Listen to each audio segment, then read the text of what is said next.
Korupsi, kita lihat bagaimana mau memberantas korupsi kalau kita lihat susunan kabinetnya dan terindikasi banyak orang-orang bermasalah di situ. Nah, di sini kita lihat bahwa sepertinya campur tangan Jokowi ini sangat kuat di penentuan ini, di penentuan kabinet. Jadi banyak yang mengatakan bahwa ya apakah ini kabinet sementara, lalu Rocky Gerung juga mengatakan bahwa dalam 2-3 minggu ini akan terjadi reshuffle, atau bisa juga ini akan menjadi permanen. Tetapi permasalahan dengan susunan kabinet ini berarti ada kabinet-kabinet baru, kabinet-kabinet yang dimekarkan. Tetapi undang-undang APBN-nya sudah disahkan pada akhir tahun yang sekarang ini, pada Oktober untuk 2025. Artinya kabinet di 2025 yang sekian menteri ini tidak akan berjalan karena mereka tidak ada anggarannya. Karena kalau dia mau mendapatkan anggaran itu, maka undang-undang APBN-nya harus dirubah karena APBN itu terinci dari unit organisasi, fungsi, program dan sebagainya gitu. Jadi kalau kita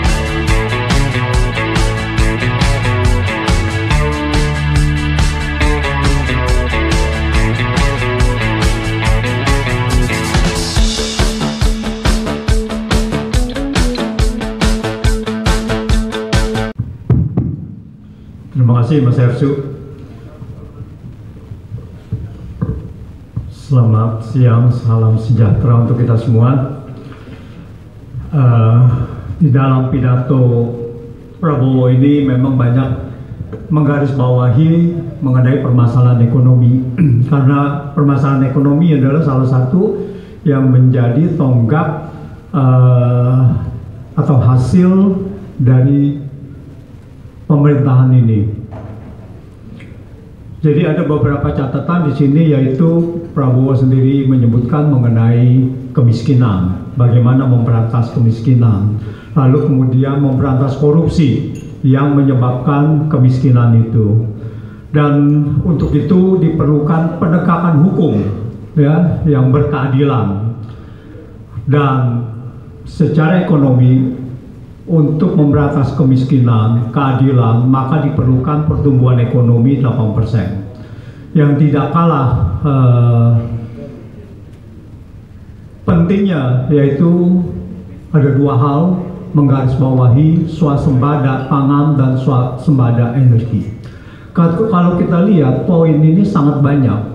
Pertanyaannya adalah apakah mampu dalam 5 tahun ini semua poin itu dapat dicapai? Nah, di sini saya ingin memberikan beberapa paradoks untuk agar bisa dilihat sebagai warning apa saja yang kemungkinan besar ini akan menjadi janji-janji kosong seperti 2014 janji Jokowi yang akhirnya tidak terbukti sama sekali. Jadi kalau kita lihat pemberantasan kemiskinan, tapi 1 Januari yang akan datang akan terjadi kenaikan PPN. PPN dari 11% menjadi 12%. Sedangkan daya beli sekarang lagi turun. Kenaikan 11% menjadi 12% itu bukan kenaikan orang melihatnya 1% dari ekonomi. Tetapi kenaikan itu dari sudut pengeluaran yaitu naik 9%.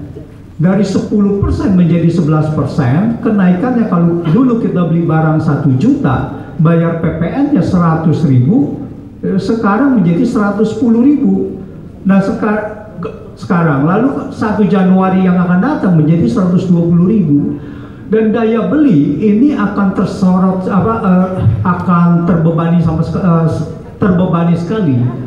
Dan kita lihat, begitu harga PPN naik, pada 3 September, pada 1 April 2022, maka tingkat kemiskinan dari April sampai dengan September itu naik tingkat kemiskinan.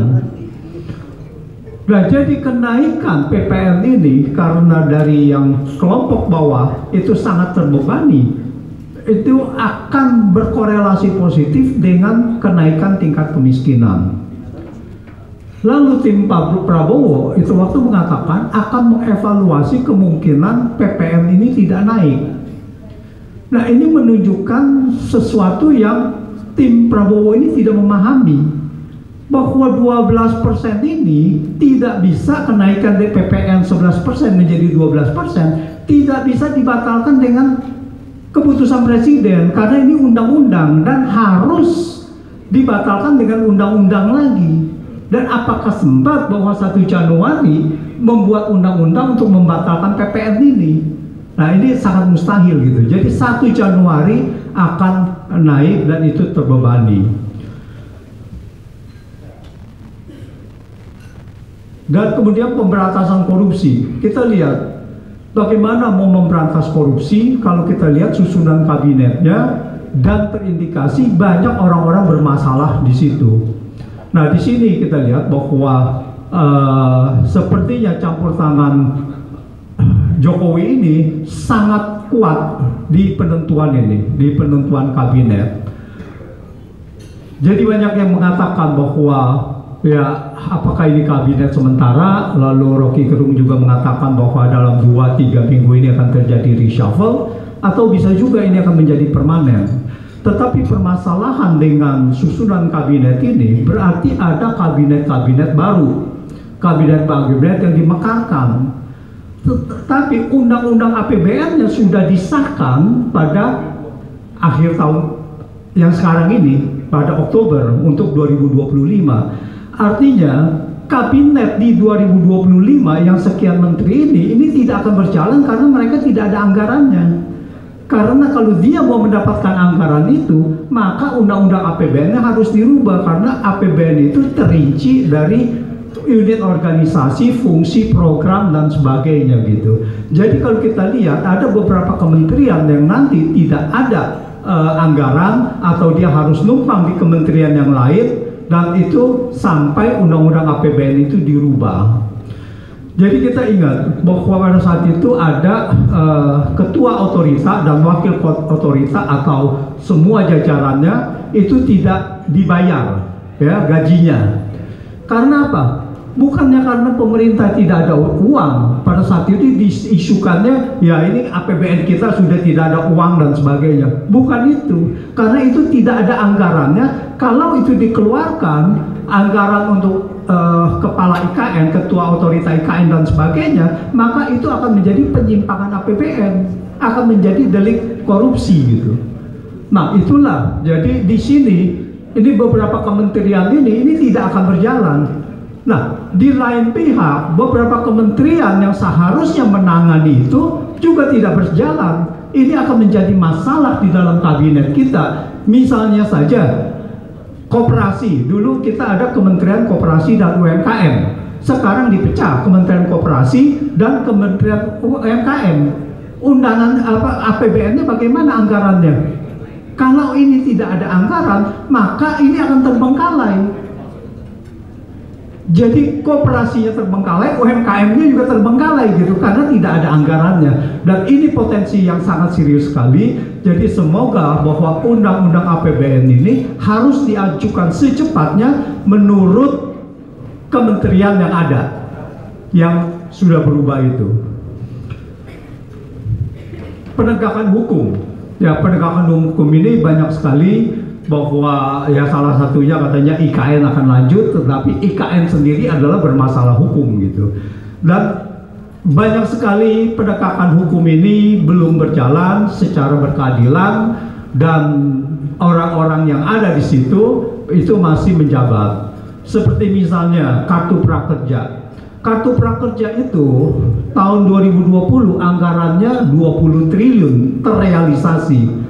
Tetapi kartu prakerja ini terindikasi sudah melanggar undang-undang karena ditentukan hanya berdasarkan Perpres dan tidak ada anggaran di dalam APBN. APBN-nya dibuat berdasarkan Perpres lagi gitu. Jadi dua Perpres ini adalah bermasalah untuk mengeluarkan uang kartu prakerja 20 triliun. Nah, ini bagaimana? Jadi ini semua termasuk ganjalan dan kementerian itu masih ada di situ. Pada saat itu adalah Kementerian Perekonomian yang menangani ini, kartu prakerja. Jadi banyak sekali masalah yang jadi penegakan hukum ini bukan hanya ke depan, tetapi juga bagaimana penegakan hukum yang terjadi, penyimpangan-penyimpangan hukum yang di belakang ini harus ditegakkan juga gitu. Nah ini yang menjadi PR terbesar penegakan hukum bagi pemerintahan Prabowo. Pertumbuhan ekonomi 8%. Nah tadi juga sudah disinggung oleh Rocky Gerung. Ya bagaimana bisa 8%? Hilirisasi yang mana? Ya, kalau kita lihat bahwa kita punya ini industri, ini semua sudah kalah bersaing. Industri baja saja dengan infrastruktur, pembangunan infrastruktur yang begitu besar, tetapi kita punya Krakatau Steel sangat ya malah rugi ya di situ. Jadi kalah bersaing sama import steel baja dari China itu naik sekian puluh persen. Jadi ini tidak bisa diandalkan untuk daya saing itu. Jadi mau hilirisasi apa? Kalau di hulunya sendiri kita sudah kalah bersaing. Environmental ethics. Jadi kalau kita bilang ini mengenai pemberian nikel, izin-izin dan sebagainya ditambang yang tadi diindikasikan ada KKM, kolusi, nepotisme, dan ini juga didiamkan. Nah ini masalahnya. Jadi di sini adalah pelanggaran-pelanggaran kartel, monopoli, dan ini dibiarkan. Jadi yang tadi pelanggaran itu bukan hanya pelanggaran di dalam etik, di dalam pemberian konsesi, tetapi pelanggaran terhadap undang-undang. Nah ini yang lebih serius daripada environmentally ethics tadi gitu, dan itu dibiarkan. Nah kembali kepada pertumbuhan 8%, hilirisasi ini ya cuma satu kita dengar bahwa ini adalah hilirisasi. Hilirisasi yang apa? Garment sudah semakin terpuruk. Sritex sekarang ini sudah dinyatakan pilot. Nah begitu Sritex pilot, ini ada isu untuk bailout. Nah kita tahu ini akan melanggar undang-undang keuangan negara. Karena apa?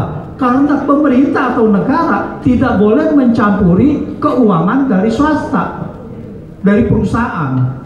Dan ini mau di bailout dengan apa mekanismenya?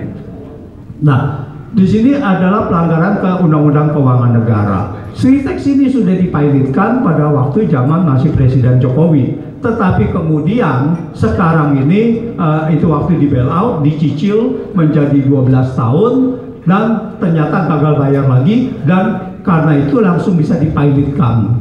Nah, jadi tidak ada alasan bahwa pemerintah bisa bailout Sritex. Pemerintah mau bailout BUMN saja harus approval dari DPR, harus ada penyertaan modal negara dari DPR. Jadi bagaimana pemerintah bisa memberikan talangan atau bailout atau apapun itu kepada swasta? Itu sudah tidak dimungkinkan. Tetapi suara-suara itu ada gitu, dan itu disuarakan oleh pemerintah gitu. Nah ini paradoksnya. Ya swasembada energi ini saya khawatir hanya bicara saja, karena faktanya ini agak terlalu sulit. Kita mau pakai apa? Mau pakai dari biodegradable dari sawit atau katanya singkong dan sebagainya. Itu prosesnya itu akan lebih mahal dari fosil. Pertama, siapa yang harus menanggung itu? Berarti kita harus menanggung subsidi lagi. Apakah pemerintah mampu? Apa pemerintah berkomitmen untuk memberikan subsidi itu? Yang paling bagus tentu saja bahwa bioenergi itu, mau bioetanol atau biodiesel, itu disubstitusi sebetulnya kalau di luar negeri, di negara Eropa, Amerika, yaitu memakai tenaga angin atau solar ya. Itu yang benar-benar continue. Tetapi di sini adalah terlalu mahal sekali. Sekali lagi, apakah pemerintah bisa memberikan subsidi dan siapa yang akan menginvestasi di situ? Apakah BUMN, apakah swasta? Dan kalau swasta, apakah akan ditanggung 100%, dibeli 100% oleh pemerintah dan sebagainya? Dan kita tahu bahwa APBN kita saat ini adalah tidak mampu untuk menyerap subsidi itu. Sedangkan kalau kita lihat bahwa kebijakan dari Presiden ini yang akan datang juga dalam 5 tahun yang akan datang, ini akan mengurangi subsidi. Dan ini adalah paradoks dari pemberantasan kemiskinan itu. Mengurangi subsidi juga akan bertolak belakang dengan swasembada tadi, swasembada pangan atau swasembada energi. Jadi kalau kita lihat kesimpulannya di sini adalah bahwa masih banyak PR yang harus dikerjakan agar ini semua bisa terrealisasi, dan mungkin FDA, Forum Tanah Air ini bisa memberikan masukan-masukan konstruktif kepada pemerintahan yang akan datang. Terima kasih.